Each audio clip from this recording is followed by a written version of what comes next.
Antes que o silêncio da história fosse quebrado pelos grandes reis de Israel. Antes mesmo da formação do povo hebreu, como nação existiu um homem, cuja vida atravessou séculos, como um enigma. Um homem que não nasceu em Jerusalém, não viveu em Canaã, e não fazia parte das tribos de Israel, mas mesmo assim, teve sua história registrada entre os textos mais profundos das Escrituras. O nome dele era Jó. A narrativa começa em uma terra pouco mencionada, chamada Uz, um lugar antigo, localizado provavelmente na região ao norte da Arábia, próximo ao território de Edom, uma região marcada por caravanas, comércio de especiarias, criação de animais e costumes patriarcais muito semelhantes aos tempos de Abraão. Uz não era uma cidade comum, era uma terra de homens ricos, chefes do class, pastores poderosos e famílias numerosas, onde a honra valia mais que ouro, e a palavra de um patriarca era lei dentro de sua tenda. Foi nesse cenário que viveu Jó, um homem descrito como íntegro, reto, temente a Deus e que se desviava do mal. Uma descrição rara, quase nunca repetida em toda a Bíblia. Jó não era sacerdote, não era rei, não era profeta conhecido, mas era o homem mais rico de toda aquela região. Possuía milhares de ovelhas, camelos, bois e jumentos, servos em grande quantidade, e uma casa que era considerada centro de respeito entre os povos do Oriente. Sua riqueza não era apenas material, era também familiar, porque Jó tinha 7 filhos e 3 filhas, algo que naquela época era sinal de bênção completa. Seus filhos viviam em harmonia, e cada um tinha sua própria casa, e era costume entre eles fazer banquetes em dias determinados, onde convidavam uns aos outros para comer, beber e celebrar. Esses banquetes não eram festas desordenadas como muitos imaginam. Eram encontros familiares que demonstravam prosperidade, união e tradição, algo muito comum entre famílias ricas do Antigo Oriente. Depois de cada ciclo de festas, Jó fazia algo que poucos homens faziam. Ele se levantava de madrugada, chamava seus servos, preparava sacrifícios e oferecia a Deus por cada um de seus filhos, porque dizia em seu coração que talvez eles tivessem pecado sem perceber. Esse detalhe revela um costume muito antigo, anterior à lei de Moisés, quando o próprio pai da família era responsável por apresentar sacrifícios, como aconteceu com Noé e Abraão. Isso mostra que a história de Jó se passa em um tempo muito antigo, possivelmente entre os patriarcas, antes mesmo de Israel existir como povo, mas existe um detalhe que torna essa história diferente de todas as outras. A narrativa de Jó começa mostrando algo que nenhum outro livro revela com tanta clareza: uma cena fora da terra. Uma reunião nos céus onde os filhos de Deus se apresentavam diante do Senhor, e entre eles estava Satanás, o acusador. Esse momento revela um costume literário antigo do Oriente, onde se descrevia a corte celestial como se fosse o conselho de um rei, algo que ajuda a entender a mentalidade da época. Quando Deus pergunta sobre Jó, Satanás responde dizendo que ele só é fiel porque é protegido e abençoado, levantando uma questão que atravessou séculos, e ainda hoje inquieta estudiosos. Será que o homem ama a Deus por quem Deus é, ou apenas pelo que recebe? A partir desse momento, a história muda completamente de direção. Em um único dia, mensageiros chegam correndo até a casa de Jó, trazendo notícias que parecem impossíveis de acontecer todas juntas. Povos do deserto atacam seus servos.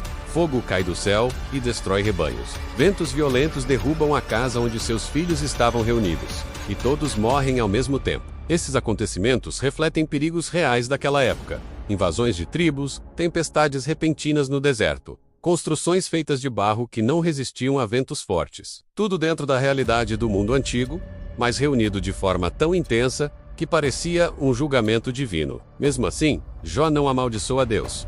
Ele rasga suas roupas, raspa a cabeça, costume antigo de luto profundo, cai em terra e declara que veio ao mundo e não voltaria, reconhecendo que tudo pertence ao Senhor. Esse comportamento mostra a mentalidade dos patriarcas, onde a vida era vista como algo totalmente dependente de Deus, sem a teologia organizada que existiria séculos depois. Mas a história ainda não terminou, porque o segundo golpe vem de forma mais cruel. Jó é atingido por uma doença terrível, feridas que cobrem seu corpo inteiro, desde a planta dos pés até a cabeça. Alguns estudiosos acreditam que poderia ser uma doença de pele grave comum em regiões desérticas, talvez algo parecido com lepra ou infecções que causavam dor constante. Ele se senta sobre cinzas, outro costume antigo de humilhação e luto, e passa a se coçar com pedaços de cerâmica quebrada, algo que mostra o nível de sofrimento físico que ele enfrentava. É nesse momento que aparece uma das figuras mais misteriosas da história, sua esposa. A Bíblia não diz o nome dela, algo incomum, mas registra uma frase que atravessou os séculos. Ao ver o marido em ruínas, ela diz para ele amaldiçoar a Deus e morrer. Muitos pensam que ela era cruel,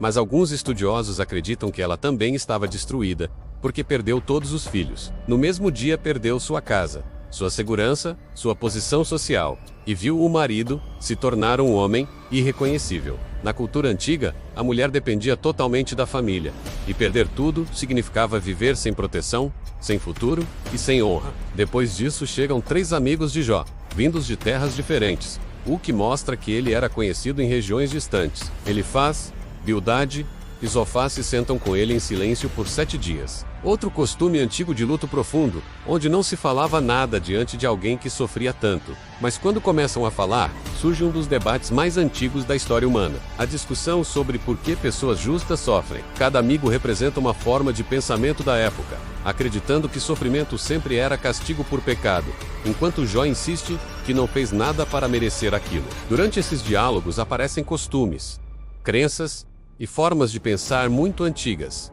anteriores à lei, anteriores aos profetas, mostrando que o livro de Jó é possivelmente um dos textos mais antigos de toda a Bíblia. Não há menção a Israel, não há referência ao templo, não há citação da lei de Moisés, o que indica que essa história pertence a um tempo muito remoto. Quando tudo parece sem resposta, Deus finalmente fala, não explicando o motivo do sofrimento, mas mostrando a grandeza da criação, citando animais do deserto, constelações, mares, tempestades e criaturas gigantes que muitos acreditam serem descrições poéticas de animais antigos como hipopótamos e crocodilos, conhecidos na região. Isso mostra que o livro foi escrito dentro de uma cultura que observava a natureza com atenção e via nela sinais do poder divino.